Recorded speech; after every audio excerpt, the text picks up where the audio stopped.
Selamat hari ini. Kalau kita ngomongin salah satu mobil legend yang ada di Indonesia dan kita list satu-satu, nggak mungkin nggak ada mobil ini. Ini mobil famous banget, terutama di kalangan tahun 90-an ya, yang dimana mobil ini dipakai untuk film Catatan Si Boy.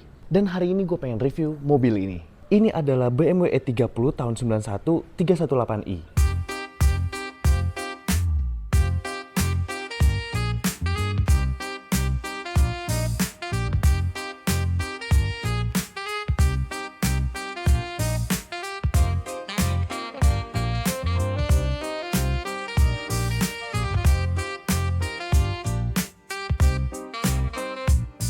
Disclaimer dulu, ini adalah mobil abang gua dan gua di sini adalah orang awam yang dipinjemin mobil selama 2 minggu untuk nyobain E30. Jadi selama 2 minggu gue pakai mobil ini, alhamdulillah so far gak ada masalah apa-apa sama sekali. Ya paling cuma minor dikit aja lah. Cuman yang jelas mobil ini bener-bener fun to drive banget ternyata. Dia bukan mobil yang kenceng ya, tapi mobil yang dipakai cruising tuh bener-bener nyaman banget dan bikin patah leher orang-orang ketika gue bawa mobil ini. Siapa aja yang patah leher? Semua, mulai dari bocil, anak muda, sampai orang tua. Pernah gue bawa ke Karmit ini mobil, orang tua tuh sampai nanya-nanya ke gue, padahal gue bukan pemilik mobilnya. Ya gue jawab setahunya gue aja ya. Apa alasan mobil ini bikin patah leher orang-orang? Sekarang kita bahas. Mobil ini sebenarnya udah melakukan modifikasi ya, terutama dari depan nih, bumpernya dia udah pakai M-Tech. E30 itu dia lampunya tuh khas banget ya, 2 begini nih. Di sini dia udah proyektor, dia lampu kecilnya di atas sini ya, dan dia ini masih kaca cuy, ini bukan akrilik ya, jadi ini nggak bakalan menguning nih, awet banget nih pasti nih.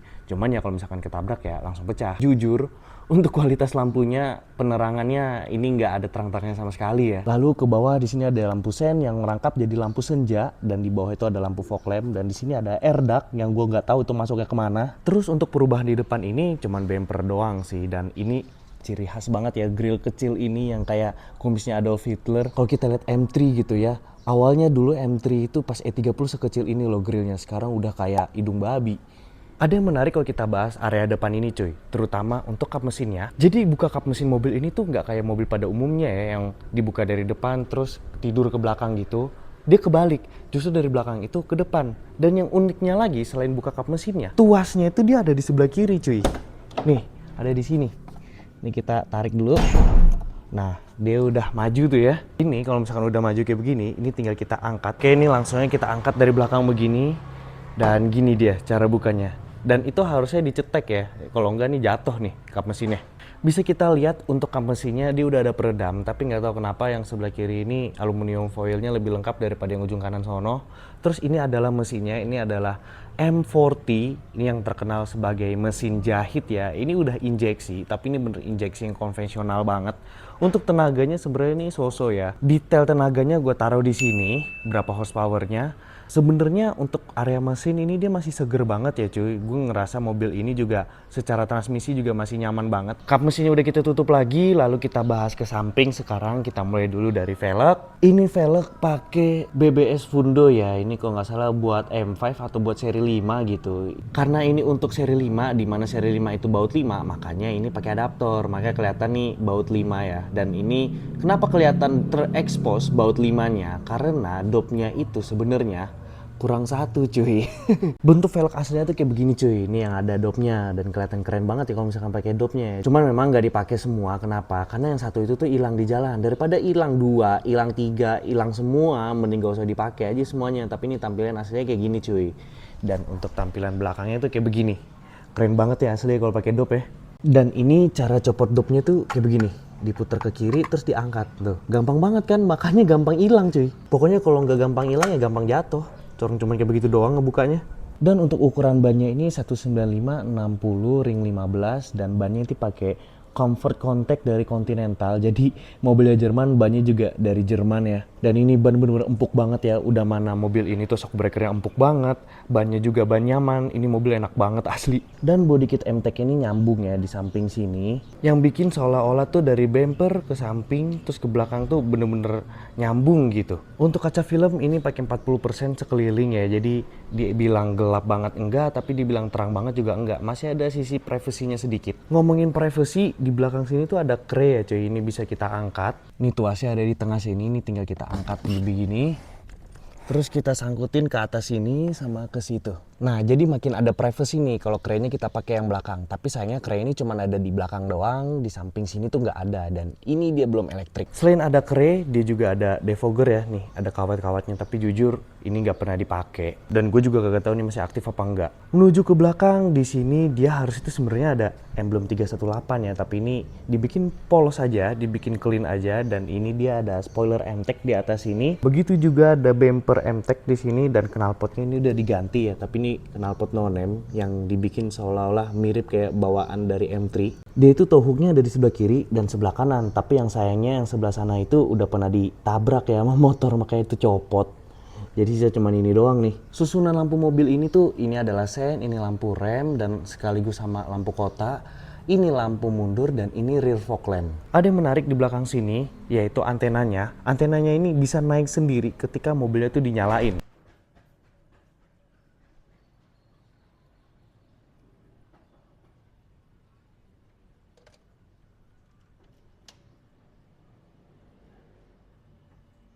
Lalu untuk spion mobil ini tuh bawaannya udah biru ya. Jadi anti silau kalau misalkan di malam hari. Masuk ke dalam interior E30. Nah, ini adalah sebuah interior yang bener-bener simple banget untuk ukuran mobil Eropa ya. Banyak hal menarik yang nggak ada di mobil Jepang, terutama untuk posisi berkendara mobil ini. Nih, kalian lihat deh, setirnya itu dia tuh nggak begitu direct sama kaki, jadi bener-bener miring ke kiri. Tetapi kalau kalian lihat kaki gua itu miringnya ke kanan. Jadi kalau posisi nyetir itu kayak begini nih. Nggak center cuy, offset. Kenapa bisa terjadi kemencongan seperti ini? Karena mobil ini tuh nggak didesain di Indonesia, nggak didesain untuk Asia. Mobil ini didesain untuk Eropa. Makanya dia tuas buka kap mesinnya itu ada di sebelah kiri. Jadi ini ceritanya ini harus mobil ini tuh didesain untuk setir kiri, bukan setir kanan. Jadi ini ada beberapa tuh yang nggak ke mirror gitu loh. Salah satunya adalah dia bikin setir kanan tuh juga nggak bener-bener presisi gitu. Selain dia setir sama kaki ini nggak lurus, setir sama speedometer dia juga nggak lurus. Jadi ini banyak mencongnya. Satu keanehan lagi, ini nggak tahu ya bawaan setir atau memang mobil ini doang. Lihat deh, ini kalau gue lurusin setirnya, tulisan M-nya tuh miring cuy. Ini orang OCD kayak gue nih nggak bisa nih ngeliat miring dikit kayak begini nih. Dan common problem di E30 terutama di rack setir ya. Tuh, ini udah mulai bunyi dan sepeleng banget. Biasanya orang upgrade ini pakai E36 atau E39 ya kalau nggak salah ya. Oke, yang menarik selanjutnya adalah untuk tuas kaca. Dia tuh power window-nya di sebelah kiri sini. Jadi bener-bener ada di tengah, ini kayak E36 juga. Jadi penumpang sebelah kiri juga bisa ikut rusuh nih, bisa ikut ngebuka-ngebuka ini karena posisinya tuh ada di tengah sini. Dan jujur gue nggak tahu ini tombol apaan dan gue juga nggak tahu nih tombol apaan. Coba dong kalian komen. Dan untuk shifternya ini udah diganti, tapi gue nggak tahu nih namanya apa. Dan untuk setirnya ini juga kalau nggak salah udah pakai MTEK ya. Soalnya ini ada logo M-nya. Ini gue sotoy aja sih. Meskipun mobil ini tuh offset ya, serba offset untuk posisi berkendaranya, tapi gue seneng kenapa? Karena dia driver oriented cuy. Head unitnya, AC-nya, dan jam segala macam nih ngarahnya tuh ke supir. Dan di sini untuk pengaturannya tuh dibilang lengkap banget enggak, tapi sekedar cukup aja ya. Pertama, dia AC-nya bisa ada heater, ada dingin, tapi kita nggak mungkin pakai heater di Jakarta ya. Terus di sini ada pengaturan arah kaki, tapi ya udah cuman basic-basic aja. Sama di sini untuk pengaturan AC-nya bisa sampai 4. Dan untuk head unitnya tuh aslinya udah pakai Baker ya kalau nggak salah, orinya. Tapi ini diganti sama abang gua pakai Pioneer yang udah ada Bluetooth-nya, jadi lebih ngejar ke fungsi ya. Dan di sini ada jam dan segala macam dan ada tombol dummy di sini. Ini sebenarnya bisa di customize ya. Gue pernah lihat yang ini tuh bukan jam ya, tapi apa gitu. Dan gue juga pernah lihat E30 yang di atasnya tuh ada semacam indikator untuk seat belt atau apa gitu ya. Coba kalian yang tahu mobil E30 komen-komen deh. Apa aja yang belum ada atau option apa yang belum ada di mobil ini. Dan untuk AC-nya gue tuh deja vu banget, ini model AC kayak Xenia ya. Dan ini bisa kita lihat dia sudah diganjel. Biar apa? Biar seret cuy, biar nggak gampang turun.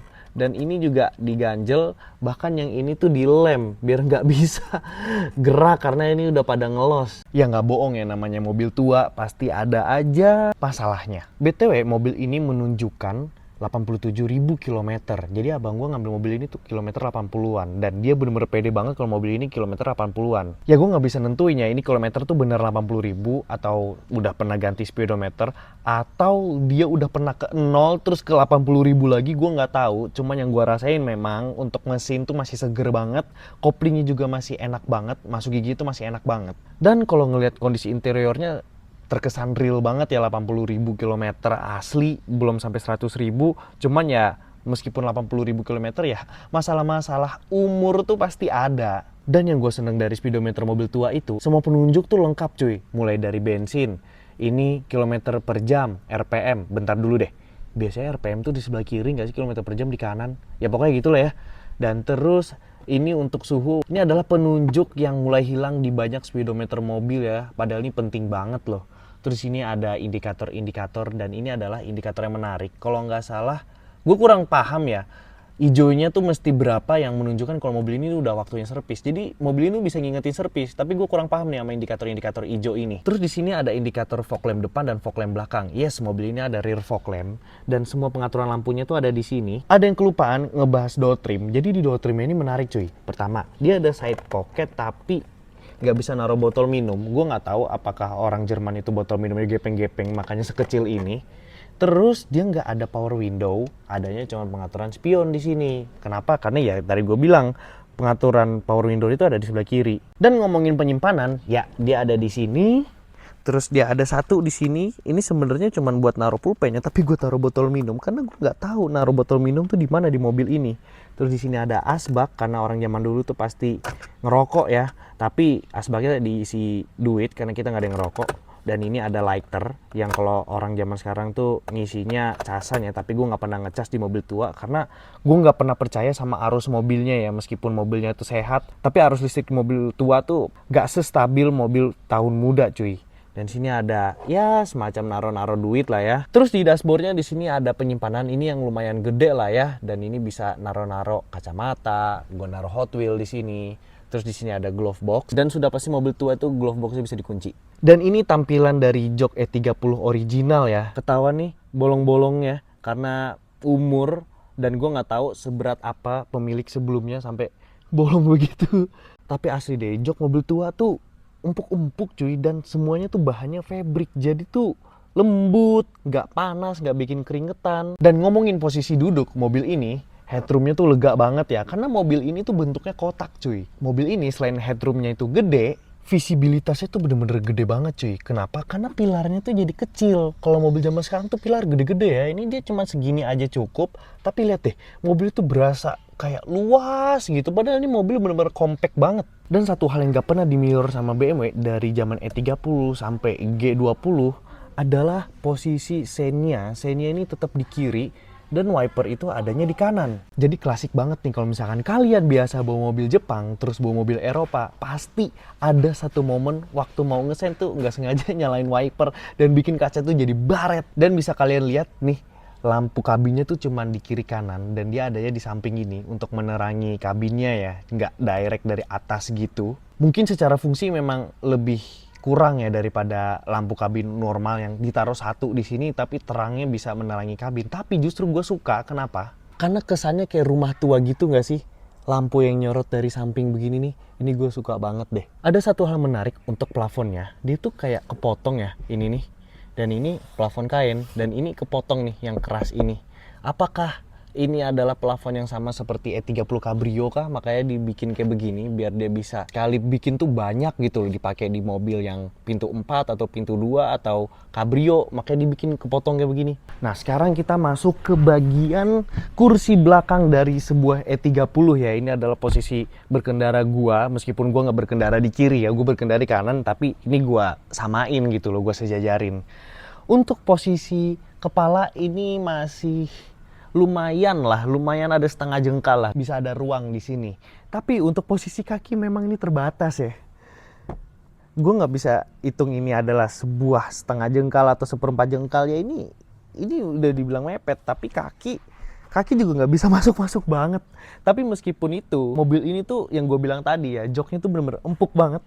Udah mana naikan mobil ini tuh empuk ya. Joknya tuh empuk banget, jadi bener-bener nyaman meskipun ini adalah sebuah mobil tua. Mobil tua yang bisa dipakai harian. Kenapa? Karena nih bener-bener dimensinya itu compact banget cuy. Tapi meskipun gitu, dia nggak ada side back pocket di sini ya. Di kanan juga nggak ada. Jadi ya memang penyimpanan di zaman 90-an tuh belum terlalu dipikirin. Kenapa? Karena ya di door trimnya juga belum ada side pocket juga, cuman ada ini nih pegangan untuk nutup pintu sama ada tuas untuk nutup dan buka kaca. Udah cuman kayak begitu doang. Mobil ini tuh interiornya masih full ori banget ya, sampai ke jok belakang nggak ada yang direkondisi sama sekali, sampai ke karpetnya aja masih jereng banget nih.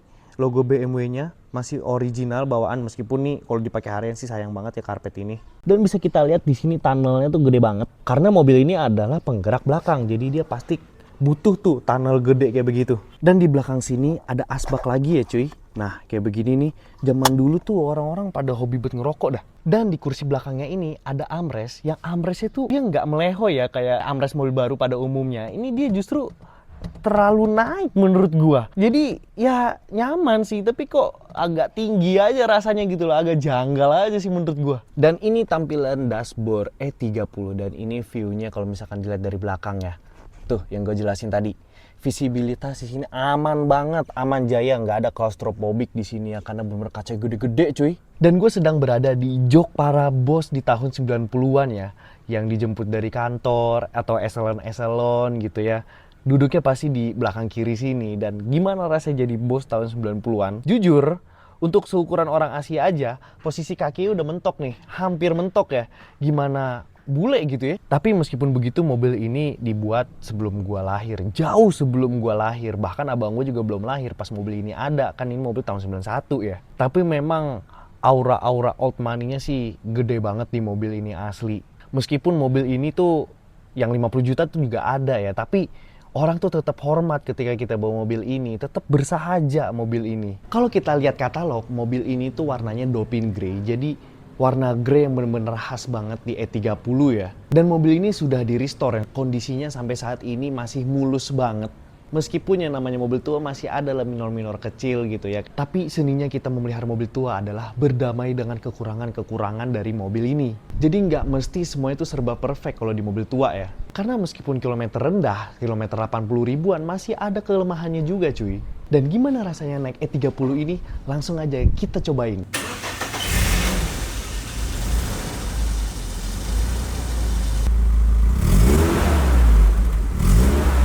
Oke, ngomongin E30 ya, seperti yang gue bilang tadi, mobil ini tuh secara handling di gue pribadi agak lama penyesuaiannya. Karena kalau misalkan kalian terbiasa bawa mobil Jepang gitu ya, terus bawa mobil Eropa, udah gitu mobil Eropanya manual lagi kan. Wah ini lain banget cuy. Pertama dari setirnya, kan gue bilang tadi setir offset ke kiri. Terus juga untuk posisi duduknya, nah ini yang gue suka. Mobil Eropa itu mau dia dari tahun 90-an, 80-an sampai tahun sekarang itu bener-bener nyaman banget cuy. Gue adalah orang yang demen bawa mobil tuh tenggelam banget. Posisi duduknya tuh bener-bener gue bikin rendah banget. Nah, gue nggak ada mengatur apa-apa posisi kursinya ini. Tapi bawaannya juga emang udah rendah gitu loh. Jadi nyaman. Gue seneng bawa mobil ini. Mobilnya ceper. Sebenarnya bisa dibilang nggak ceper-ceper banget ya, hampir standar. Tapi mobilnya rendah gitu loh. Mobilnya rendah, terus posisi duduknya juga rebah gitu ya. Kaki gue tuh selonjoran. Jadi kalau ngopling tuh nggak yang nginjek ke bawah gitu, tapi agak ke depan. Dan ini mobil gasnya kan organ ya. Jadi lebih nyaman ternyata daripada gas mobil Jepang yang biasa gitu ya. Tapi setahu gue Mazda juga gas itu organ ya. Ternyata itu lebih nyaman. Awalnya memang aneh cuy, asli. Kalian kalau biasa bawa mobil manual yang Jepang gitu ya, itu pasti agak aneh penyesuaiannya. Pokoknya gue bisa bilang dari mobil Jepang ke mobil Eropa tuh kalian pasti agak lama penyesuaian. Apalagi kalau pas macet-macet, tuh kalian bingung. Apa lagi ya penyesuaian yang mesti kalian perhatiin? Kayaknya cuma itu aja deh. Oh iya, mobil ini manual 5 speed, tetapi gigi R tuh ke kiri, dan itu harus bener-bener patah, bek gitu, terus baru ke depan. Awal-awal gue nyobain, gue takut tuasnya patah cuy. Tapi lama-lama ya memang kayak begitu tipikalnya. Bahkan gue kasih coba mobil ini ke teman-teman gue yang biasa bawa mobil manual BMW ya. Mereka bilang ini giginya lebih enak daripada mobil-mobil yang pernah mereka cobain. Tapi memang gigi R-nya tuh parah, keras banget. Ngomongin AC ya, mobil ini AC-nya tuh memang bukan tipikal yang dingin. Dingin, secara hembusan mah dingin, tapi Gue nggak tahu ya apakah karena kaca filmnya yang 40% sekeliling, tapi ini tolak panasnya bagus kok gitu loh. Atau memang dari AC-nya yang nggak terlalu dingin, tapi ya memang namanya mobil Eropa kan dia nggak didesain untuk AC yang dingin ya. Jadi masalah AC gue bisa maafkan karena memang sebenarnya masalahnya itu dia tidak bisa mendinginkan ruangan. Kalau berhembus secara dingin oke, dia bisa, tapi mendinginkan ruangan mobil, kabin nggak bisa.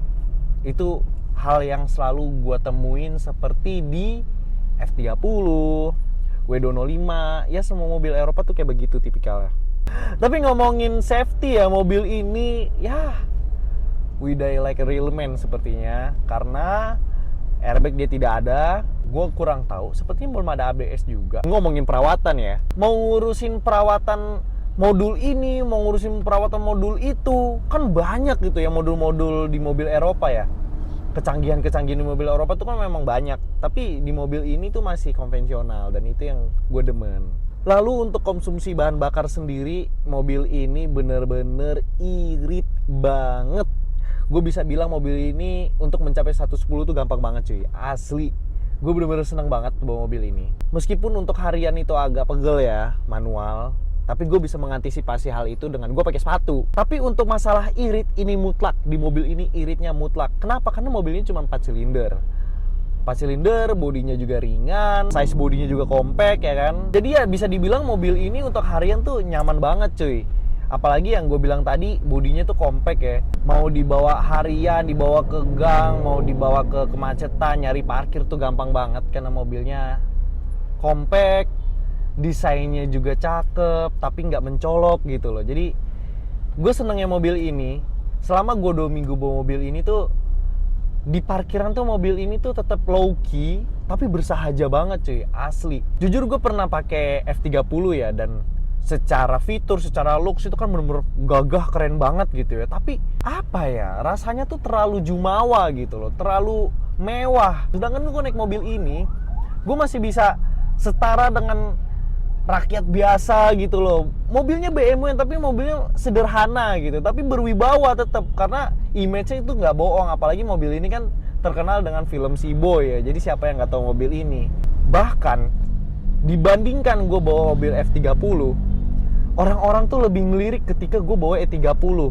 Ini dengan notes E30-nya cakep ya. Karena jujur ya, selama gue bawa mobil ini, gue bawa ke car meet juga, orang tuh lebih sering banyak motoin mobil ini daripada kalau misalkan gue bawa F30. Orang tuh lebih seneng lihat ini daripada kalau misalkan gue bawa F30. Meskipun gue kalau bawa mobil, gue nggak pernah mencari image ya, nggak pernah caper gitu ya. Cuman ya gue merhatiin aja. Bahkan kayak lagi di kemacetan aja, orang yang naik motor tuh bisa sampai patah leher gitu buat ngeliatin mobil ini. Ya mungkin andai kata ini mobil gua bakal jadi bangga banget sih, sayang ini kan gue minjem. Terus masalah tenaga mobil ini, jujur kalau masalah akselerasinya so-so cuy. Mobil ini tuh putaran atas mainnya. Mobil ini pernah gua bawa, ya speed limit lewat tuh pernah lah, round 140, 160 tuh bisa mobil ini. Tapi gue jujur ngeri. Kenapa? Karena mobil ini kan safety-nya gak ada gitu ya, cuma seatbelt doang. Jadi kalau misalkan di jalan kenapa-napa ya gue lumayan serem. Nah, tenaga yang so-so itu yang bikin gue tuh bener-bener nyaman banget bawa mobil ini tuh, nyantai. Justru orang tuh akan ngelihat mobil kalian ya, kalau kalian tuh jalannya nyantai loh, bukannya geber racing segala macam terus ngebut gitu ya. Enggak, mobil ini akan terlihat bersahaja ketika mobil ini jalan pelan, nyantai, gak gerasak gerusuk. Dan itu yang gue rasakan di mobil ini. Gue gak pernah ada masalah serius dengan tenaganya ya, malah gue happy banget dengan konsumsi bahan bakarnya, dan gue nyaman dengan hal itu gitu loh. Yang terakhir kita ngomongin masalah perawatan ya. Jujur gue kurang paham banget masalah perawatan mobil ini secara detail, tapi ya pasti gue udah pernah lah dapet curhatan abang gue, diskusi juga sama abang gue. Selama dia ngerawat mobil ini tuh nggak pernah yang namanya rewel, dikit-dikit mogok.